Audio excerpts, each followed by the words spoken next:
It's time to finish this drywall. And boom, it's done. Well, sometimes I wish it was like everything that you see in those home makeover shows where pretty much every job is done in 5 minutes. Okay, back to reality. Um, in this video, I'm just going to show you how I finish this room full of drywall. So stay tuned.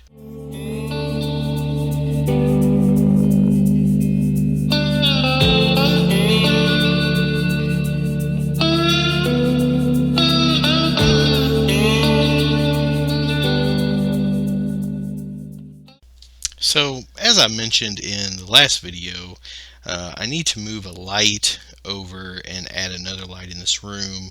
But as you can see, I got a mess in here. Well, now that the mess is cleaned up, it's going to be a lot easier to move this light over and add another one. It's nice to have a rather clean space to work in. Alright, so mission accomplished. This is definitely going to make this room a little brighter. So now on to the next task. Okay, so I gotta pause here for a second and apologize for some of the awkwardness that you are about to witness. As I was trying to do this, I was recording with one hand, and trying to work with the other, and it looks like everything is super difficult that I'm about to do, but trust me, it's way easier when you have two. So I'm using a lightweight joint compound, and a kind of a standard mud container here, pan. I chose plastic just because there are metal ones, but I just chose a plastic one. I'm using a 4-inch knife for this first coat.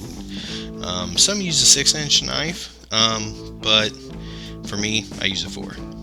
So the first step is loading some of this mud up in your pan. I always try to add some water to it here in a minute. Makes it a lot easier to use. As you can see, it's pretty stiff, so it just makes it a little bit more pliable.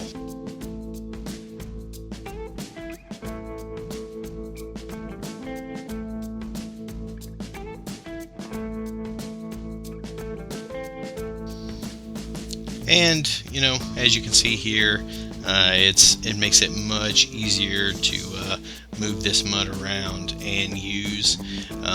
You kind of want the consistency of about peanut butter. So now you're just applying the mud to your joints. Once again, I apologize for the bad camera angles and stuff, but really, you just need to just cover the joint. Okay, so now you're going to apply your tape to the joint. Pretty easy so far.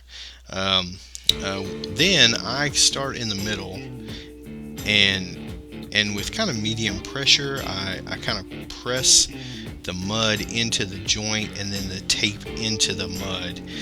Make sure you clean your knife off as needed, and then do the same thing going in the other direction. Kind of start in the middle and then kind of go in that other direction. Now you're going to want to kind of clean off the edge a little bit. This makes for less sanding later. I kind of went down the middle again because I kind of saw some wrinkles there in the tape, which can happen, but you definitely want to work to get those out of there because, once again, less sanding. So now the first step here is done. Make sure to get your screw heads too, but no tape, just mud. And also too, I forgot to mention, but you're going to do the horizontal and the vertical joints in the same way.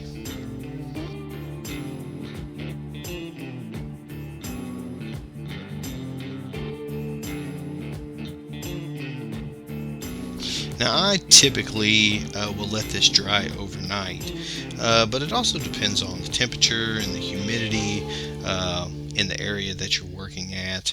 It might take a little bit longer if it's a higher humidity, but I do not recommend starting the next step until what you've done is completely dry.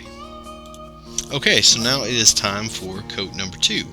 I'm still using this lightweight joint compound or mud, and I'm still going to thin it down with some water just to make it easier to spread. And once again, you can kind of get about the consistency of peanut butter.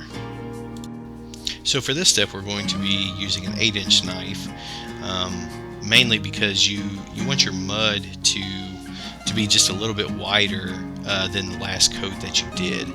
This will spread out that hump and make it a little less visible. So you still want to apply a thin coat, and you can follow your line up or down, depending on whether it's a vertical or horizontal joint. Another thing you want to remember to do is what's called feathering the edges, and basically you're going to be applying pressure to one side of the knife or the other, and it kind of removes that lip that's there, so that equals less sanding. Okay, so this is the result of the second coat. As you can see, it's wider than the first one was.